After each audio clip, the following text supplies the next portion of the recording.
ये स्टोरी है रतनपुर विलेज की। वहां पर बिजली का आना जाना आम बात थी, इसलिए शाम होते ही हर घर में लैंटर्न जल जाते थे। दिन भर शोर मचाने वाले बच्चे अब अपने घरों में चुपचाप बैठे थे। रेडियो पर पुराने गाने सुन रहे थे। गांव के सबसे शरारती लड़कों में से एक था 12 साल का रवि। उसके दोस्त थे सुरेश और मोहन। आज रात तीनों दोस्त रवि के आंगन में बैठे थे। उसकी दादी से कहानियां सुन रहे थे। दादी ने चेतावनी दी, याद रखना, सूरज ढलने के बाद गांव के आखिर वाले पुराने वेल के पास कभी मत जाना, वहां एक साया रहता है। सुरेश ने बहादुरी दिखाते हुए पूछा, कैसा साया दादी? दादी ने धीमी आवाज में कहा, एक औरत का, जिसके पैर उल्टे हैं। ये सुनकर बच्चों के चेहरे पर डर और एक्साइटमेंट का मिला जुला भाव आ गया। जब दादी अंदर चली गईं, मोहन ने रवि को चैलेंज किया, अगर हिम्मत है तो अभी चलकर देखते हैं। सब झूठ है, बस एक डरावनी कहानी है। रवि, जो अपनी गैंग का लीडर था, चैलेंज माना कैसे कर सकता था। डन, चलो देखते हैं किसमें कितना दम है। एक लैंटर्न ले लेते हैं। तीनों दोस्त एक दूसरे को हिम्मत देते हुए अंधेरी रात में उस वेल की तरफ निकल पड़े। हवा थोड़ी तेज चल रही थी और पत्तों की सरसराहट से माहौल और भी ड्रामेटिक हो रहा था।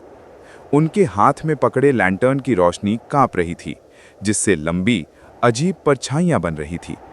जैसे ही वो वेल के पास पहुंचे, वहां एक अजीब सी खामोशी थी। झिंगुरों की आवाज भी बंद हो गई थी। वेल बहुत पुराना और टूटा फूटा था।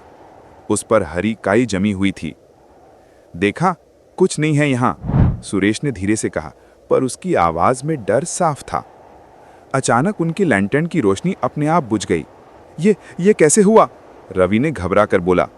तीनों एकदम चुप हो गए और तभी उन्हें एक आवाज सुनाई दी, छन छन छन। किसी के पायल की आवाज।